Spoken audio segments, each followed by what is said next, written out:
व्यर्थ के खर्चे। ये त्योहार मनाते हैं दिवाली का, दीपावली, ये किस लिए मनाते हैं कि भगवान श्री राम सीता जी को लेकर घर लौटे थे। और फिर चलो पहले तो देसी घी के दीप जलाए जाते थे, हवन हो जाता था, वो भी बढ़िया बात थी। लेकिन एक दिन हवन कर देने से बात नहीं बनती। अपना रोज लगावे घी की दीप है, रोज हवन करे वो। और जब सीता जी को घर से निकाला, फिर भी मनाओ तुम उसने, फिर भी दिवाली मना रहे हो। सीता तो घर से निकाल दी गई थी जिसके आने की खुशी में, और वो दीप जलाए गए थे, और फिर वह निकाल दी करते। वो तो दुखी हुई, वहाँ जंगल में टाइम पास करा बेचारी ने सह परिवार। और श्री राम घर पे, परिवार उसका जंगल में, चाहे राजा के कुछ भी बना रहो। एक छोटे से नगर का राजा, अयोध्या का राजा था, चाहे राष्ट्रपति बने जाए पूरी पृथ्वी का, जिसका परिवार कहीं रहा, कहीं वो जीव सुखी हो सकता है। और फिर भी दिवाली मनावें और दीप जलावें।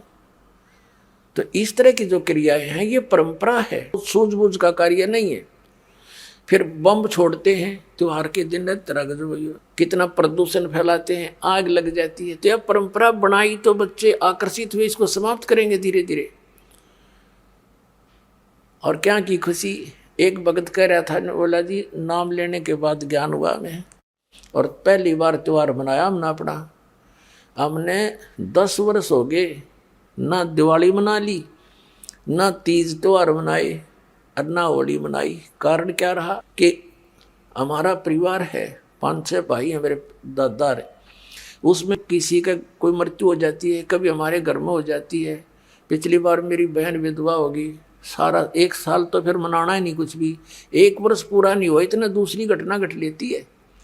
और 10 वर्ष हो गया हमने कोई त्योहार मना के नहीं देखा। फिर कहाँ गई वो दीपावली।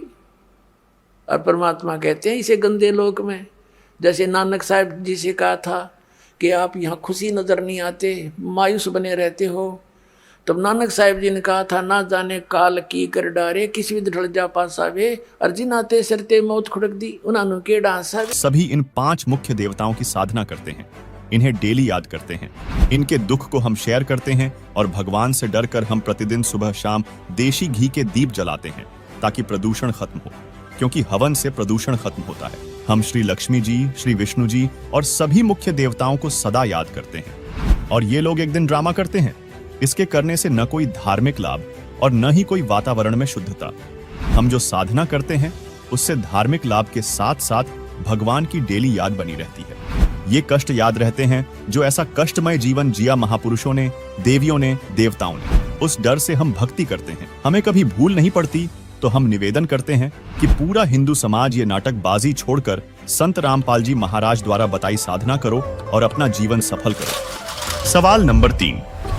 चलिए मान लिया कि पटाखे और दिखावा गलत है, पर दिवाली पर जो सुख समृद्धि के लिए माता लक्ष्मी और गणेश जी की पूजा होती है, क्या उससे भी कोई फायदा नहीं होता? आखिर यही तो इस त्योहार का सबसे बड़ा मकसद बताया जाता है। दर्शकों, यही तो सबसे बड़ा झोल है।